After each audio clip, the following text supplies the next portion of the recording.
Morning, Judge. Hey, good morning, Scott. How are you? Fine, how are you? Morning, Superintendent Parker. Good morning, sir. How are you, Mr. Hall? Fine, sir. Excellent, excellent. How about you? Oh, this is my third virtual meeting of the morning. So it's been action-packed on this chilly day. Wow. Hasn't frozen the fiber, I can promise you that. That's a good thing. We'd be in a world of hurt if it did. Heck yeah. Heck yeah.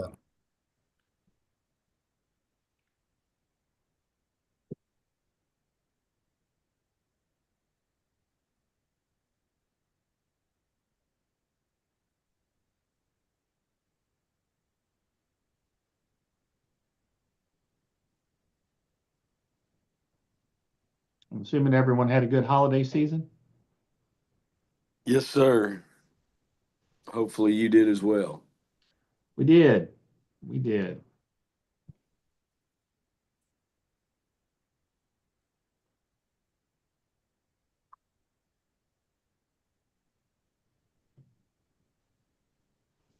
Everyone see the agenda?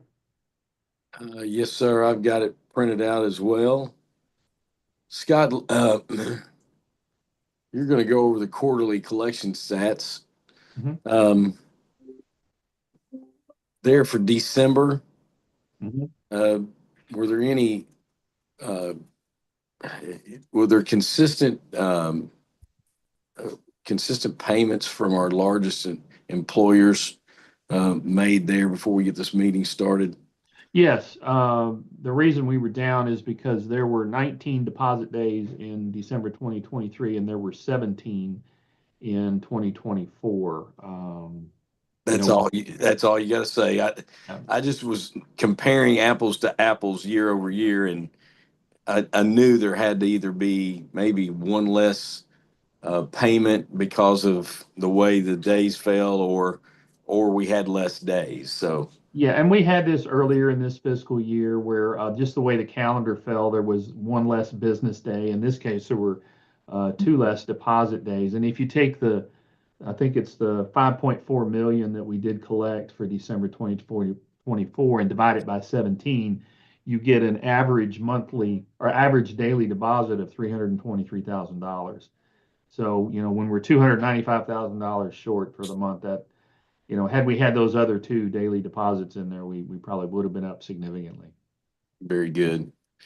Appreciate that information. Yes, sir. Well, with that said, is Mayor Jenkins, has he I'm joined? here. All right, Mayor Jenkins. Hey, good morning, Mayor. Good morning. Sorry I was late. I was in another meeting, so I'm back. No worries. So it's 10 o'clock. We'll call our meeting to order. This is the Georgetown Scott County Revenue Commission meeting for Wednesday, January 22nd. And let the record reflect that all three commissioners were in attendance and we have a quorum. And we will then move to our agenda. And the first item of consideration is the approval of minutes from the last meeting, 12/18/2024. Those meeting minutes were shared via email. Are there any questions or comments related to those minutes as presented? No, sir. I'll make a motion to accept those minutes as provided. Have a Second motion? motion. We have a second. Any other questions? All those in favor, please say aye. Aye. Aye. Any opposed? Motion passes. That will lead us to number 4, General Counsel update. Phil. Good morning, gentlemen. How are you? Good morning, Phil. Well, Thanks how for are being you? with us.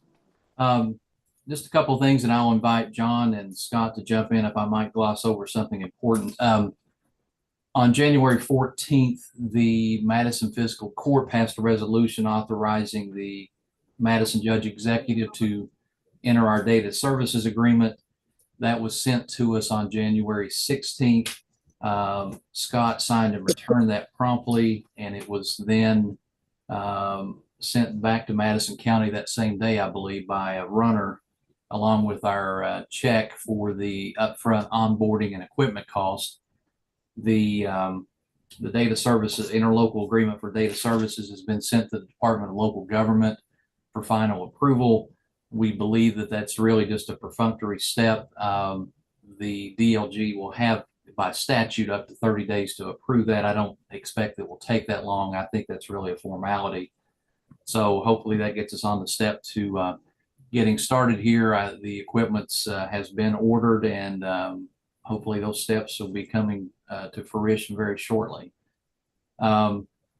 The other item there under my section is the Attorney General opinion. As you may recall, my predecessor, Jessica, had last year requested an opinion from the Attorney General about whether we had statutory authority to publish a list of delinquent taxpayers. There's a couple of provisions in KRS Chapter 424, which generally deals with publishing legal notices, whether any of those provisions would authorize us to publish a list of delinquent occupational taxpayers. The Attorney General's opinion makes pretty clear that he believes, or his office believes, those statutes only authorize the publication of delinquent property tax payers. And we've reviewed this opinion internally, and we believe it's correct and accurate. But we also believe that the opinion will give us some avenues to take some additional steps should we so desire. Something we've discussed internally at length here is, for example, perhaps eventually publishing a list of compliant taxpayers, those who are in good standing with us and who have a valid business license. We want to discuss that, or I want to discuss it in further detail with the legal representatives from city, county attorney's office, and the school board's legal counsel to kind of hash out those options to make sure we're all on the same page, with the idea that I would come back to you, or we would come back in 30 or 60 days with a more specific plan or suggestion for how we might proceed along those lines. I've already reached out this morning to Emily and Devin with the city to see if we might arrange a time here in the next several days to discuss this in more detail, and obviously invite the other representatives from, as I said, from the county attorney's office and the school board to discuss as well. Well, I appreciate that update. And is there any questions from Billy or Mayor Jenkins? No, sir. Just look forward to hearing after everybody's legal counsel has had a chance to come together what options might exist and what recommendations Mr. Hall and his team have for us. Same here. Thank you. Thank you.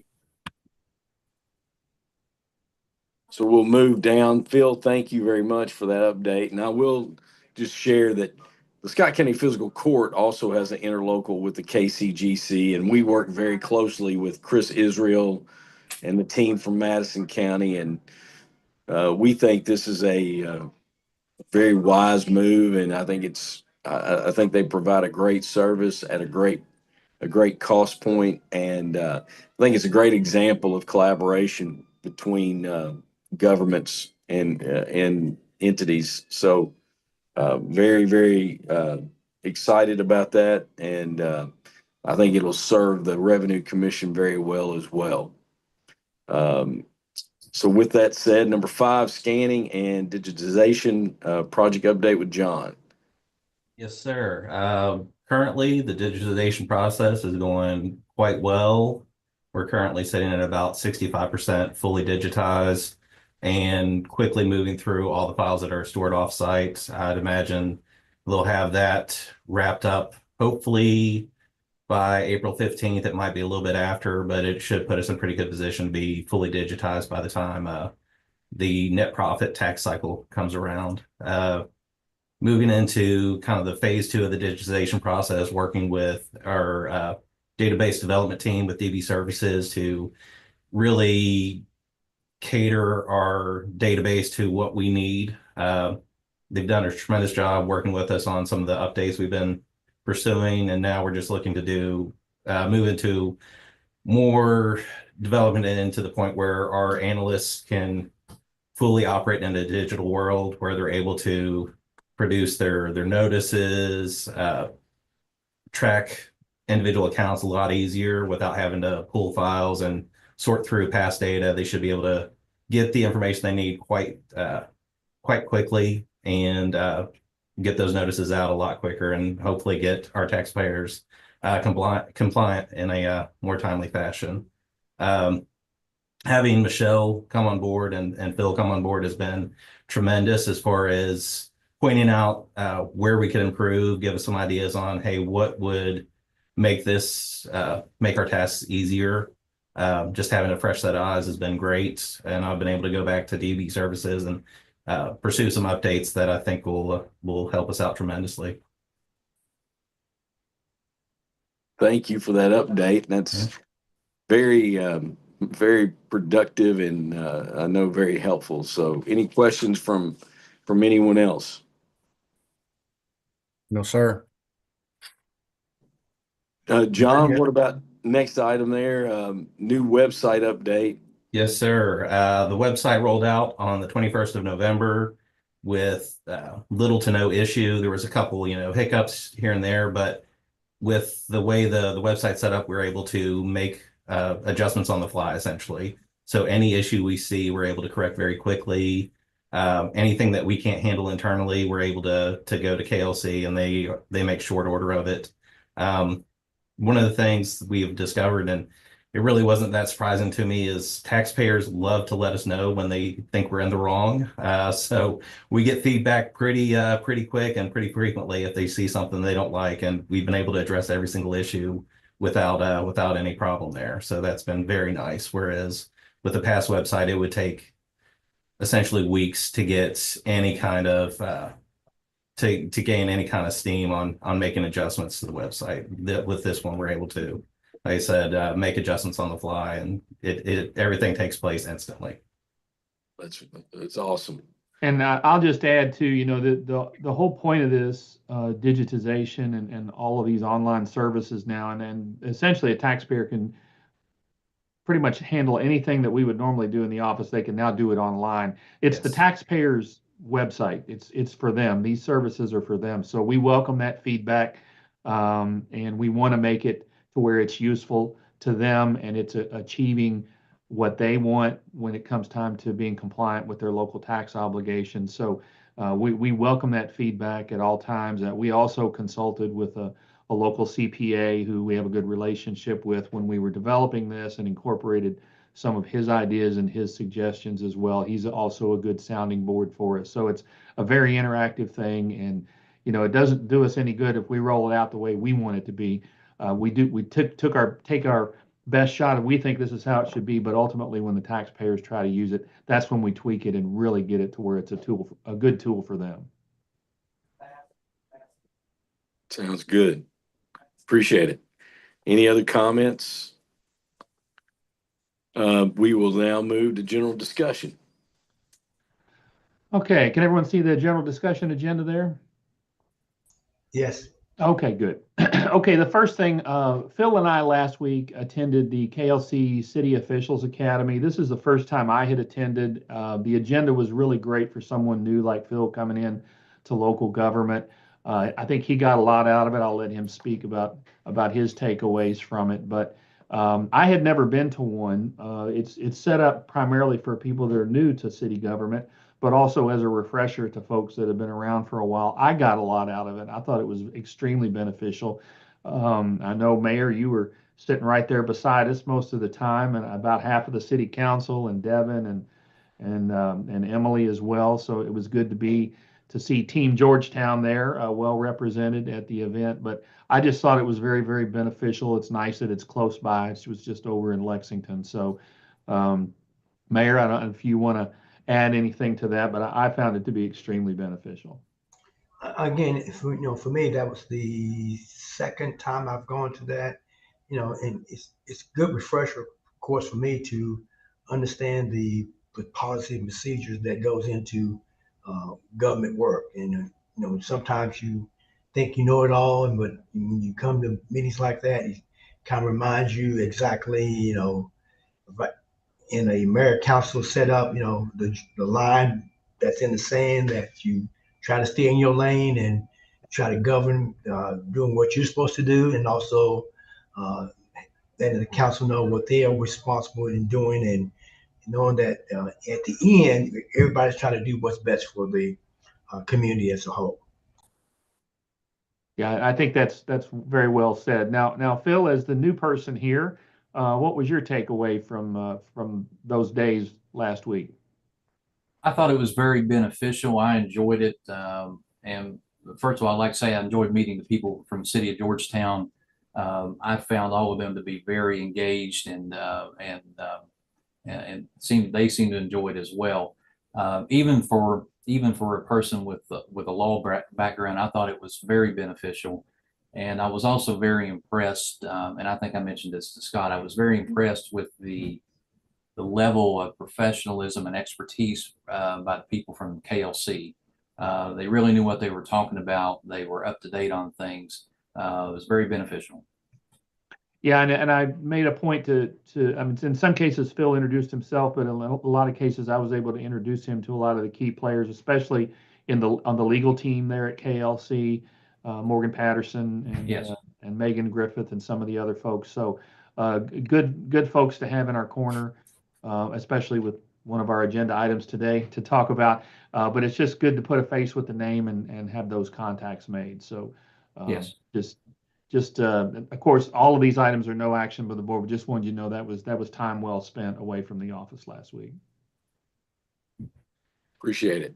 The second thing we have here is the December report from the Cabinet for Economic Development. We did have some activity on December 12th. Now, this mentions the KJRA project with this employer, but I did some digging on this. This is apparently just some type of a supplemental agreement. I checked on this. It does not impact what we pay on a monthly basis, our inducement at all. So there's no impact to us here at the local occupational license tax level. But I did want to, whenever there is any activity for the prior month, I do want to bring that to your attention. But it'll be business as usual for our financial inducement on the wage credit on that. So any questions on that report? No questions from me. Okay, then we have our individual compliance efforts. This is where we show you the hard work our team's been doing here. You can see it was about $46,000, which is a really strong for December. A lot of people aren't focused on paying their taxes in December for some strange reason. But anyway, really good. These are delinquent taxpayer accounts that have been focused on. You can see that Tammy had 17,000. Michelle, our newest analyst, had 13,000. John had almost 3,000, and then Denny had 12. So good, solid information there on our individual activities for the month of December. I will tell you that I'm going to be sending out sometime this week the 2024 highlights for the Revenue Commission, and in that's basically going to be a month by month, some of the things we've done, some of the high points, and a lot of data stats in there.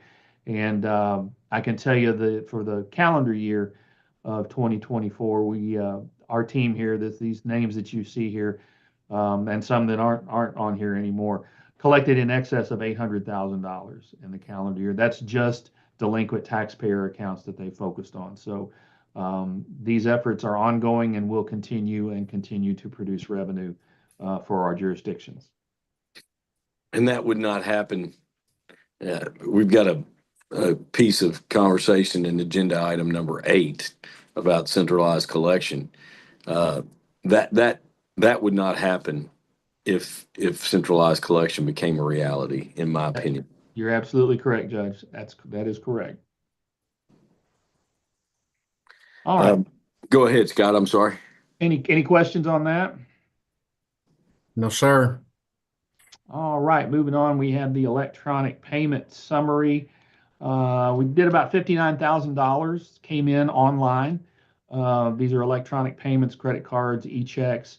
You can see the breakdown is pretty standard. 99% of it comes in over the web. Very few transactions happen at the point of sale here in the office.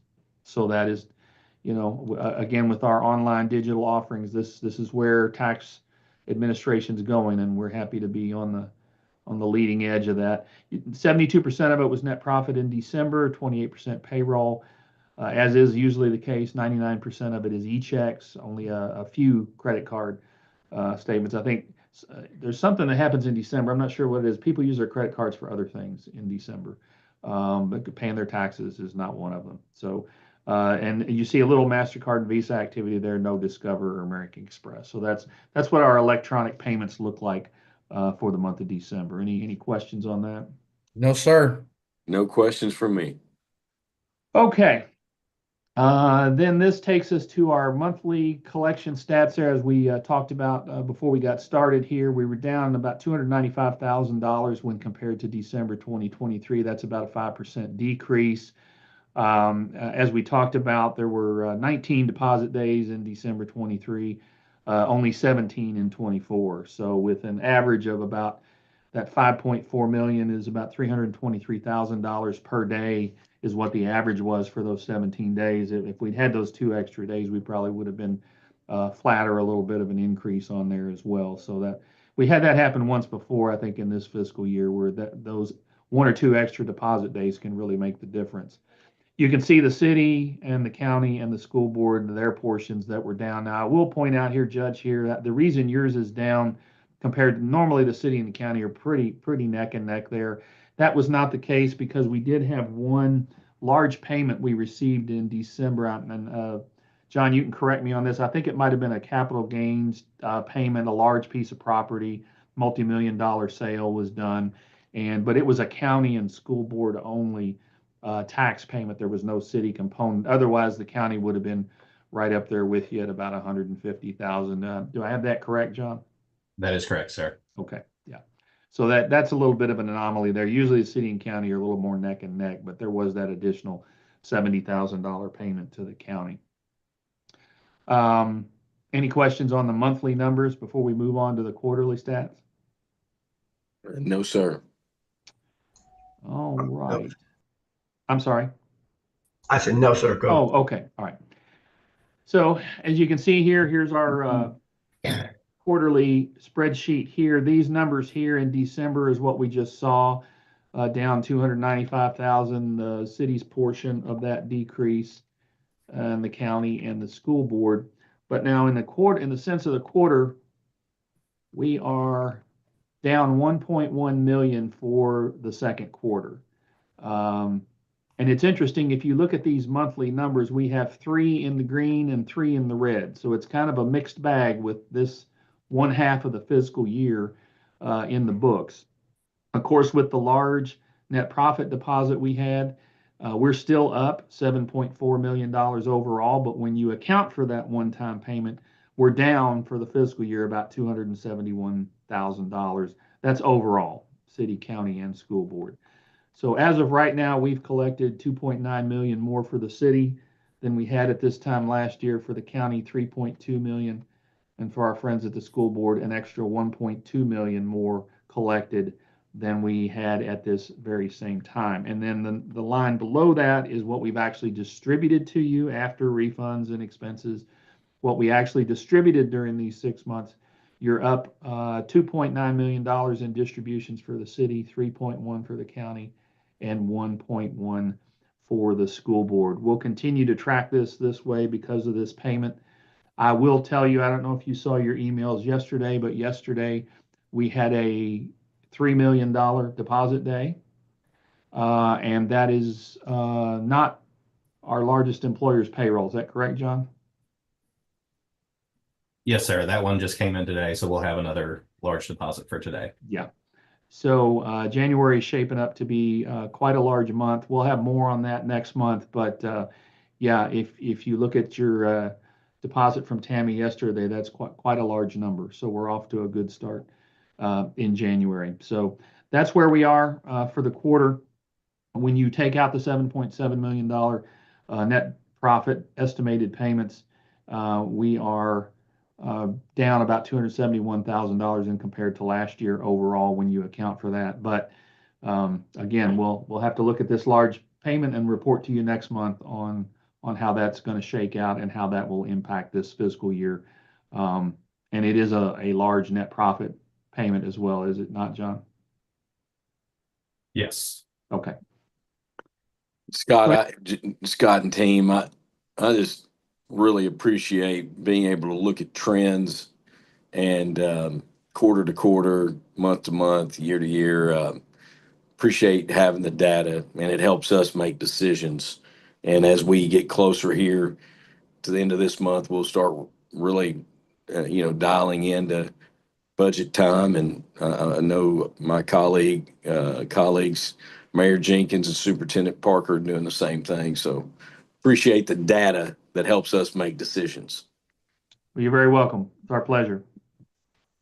Any other questions on that?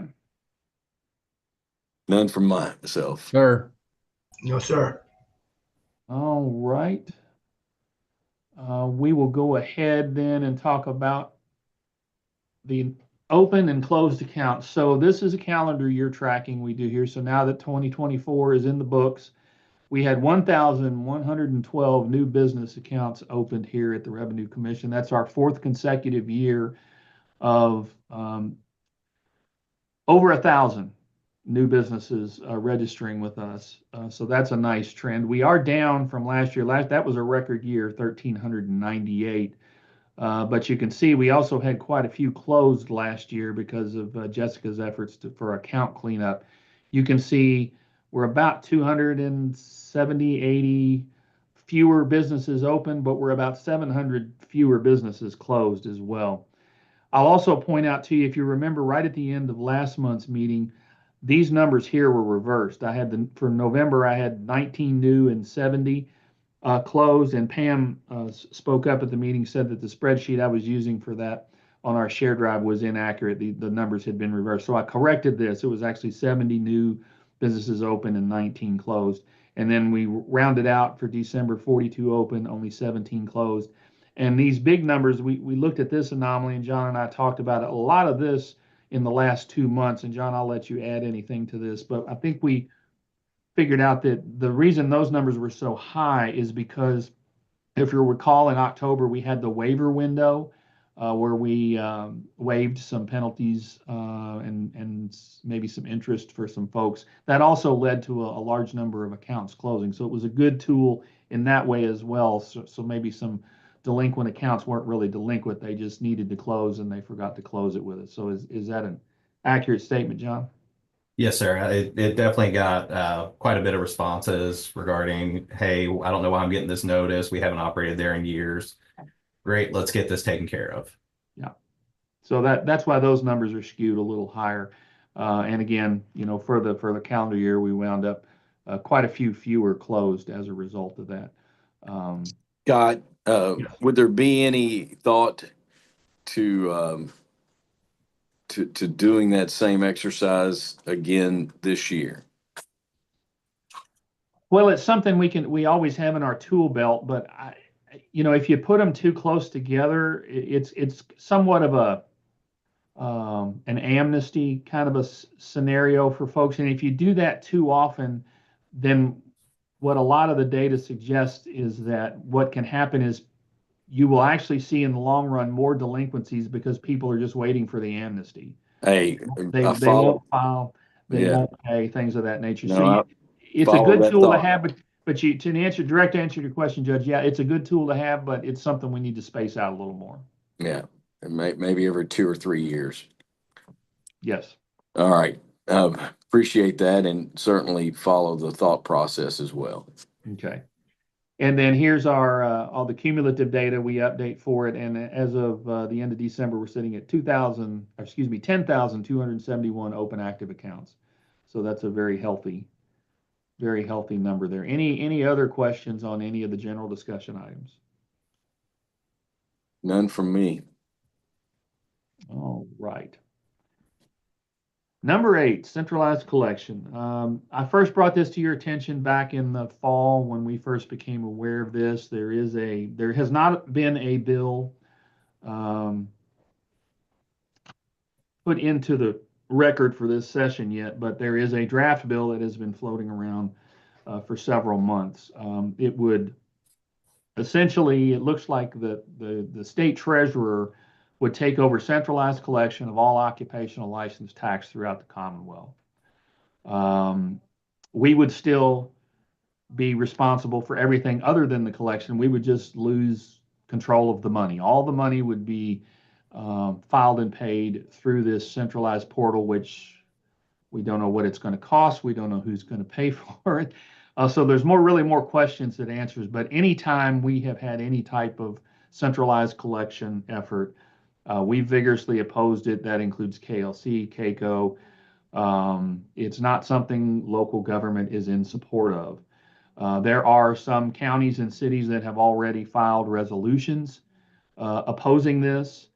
There was a great deal of discussion. The mayor was there and Phil and I were there at the KLC meeting. A lot of people were unaware of this in city circles, and the room kind of erupted. I don't know if that's an overstatement or not, but it seemed like to me people were very unhappy to hear about this, and I see a lot of opposition for it. I'm waiting for language from KLC. I know, like I said, a lot of counties have already done it. Some cities have done it.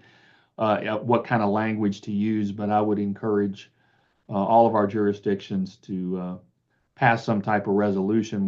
When they gavelled out on Friday, the 3rd of January, there was no bill, and Phil has been keeping an eye on this. There has not been a bill introduced. And when they gavel back in on Tuesday, the 4th of February, I'm anticipating they're going to see a lot of opposition from a lot of folks, and I think we need to be very much a part of that. And anything we can do to help with that, just let us know. So we have a draft resolution prepared in opposition to that, and I intend to share that with the fiscal court today and take that up for their consideration, if not this Thursday at our first Friday in February meeting. Okay. I'll Mayor, also I'm gonna get one together. I'll get with Devin and Emily, and we'll get something,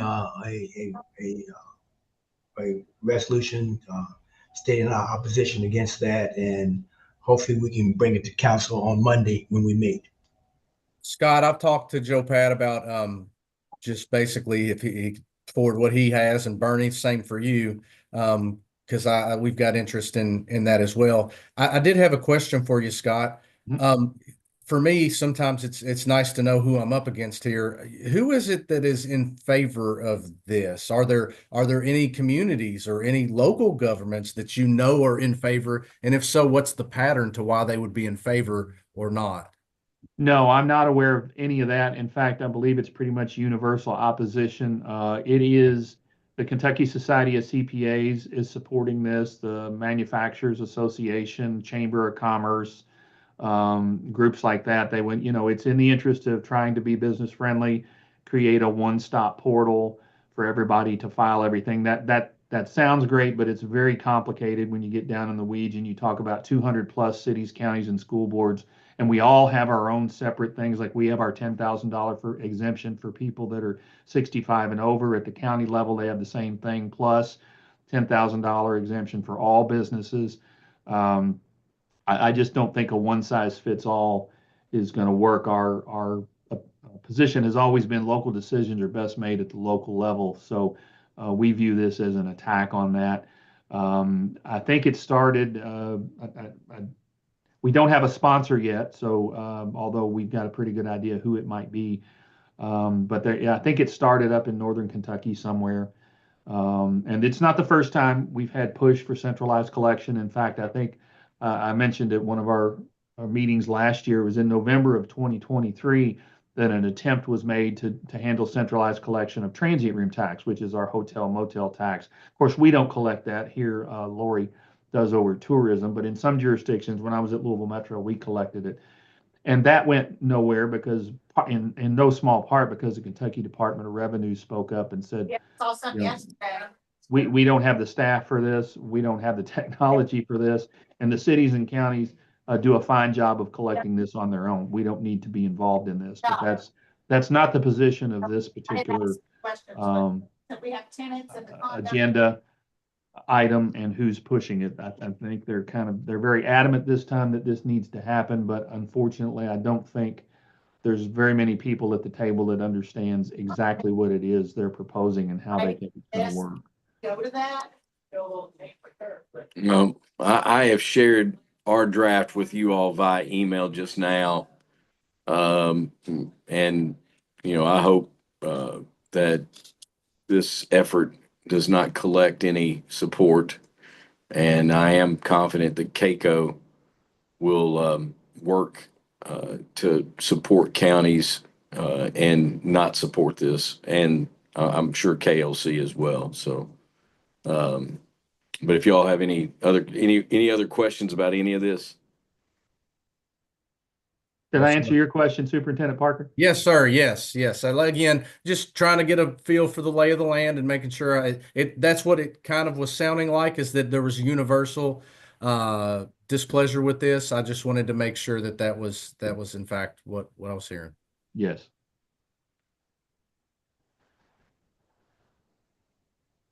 With that said, then that really leads us to February 26th, but there's a conflict with KLC City Day, City Night. Yes, yes. Since I'm on the board, I always have to be, and this is usually a long meeting because it's during the legislative session. This year, because of the centralized collection and because I'm on the KLC board representing COLA, I've already been put on notice by KLC that I need to be available to be in some of these meetings, perhaps with legislators. So it's probably going to be an all-day thing. We could do it the day before, the 25th, which is a Tuesday, or the day after, 27th, however you want to handle it. We could back it up a week and do it on the 18th, but I'm thinking I'm going to be spoken for the whole day on the 26th in Frankfurt because of the KLC City Day, City Night event, and because of the centralized collection being front and center this year.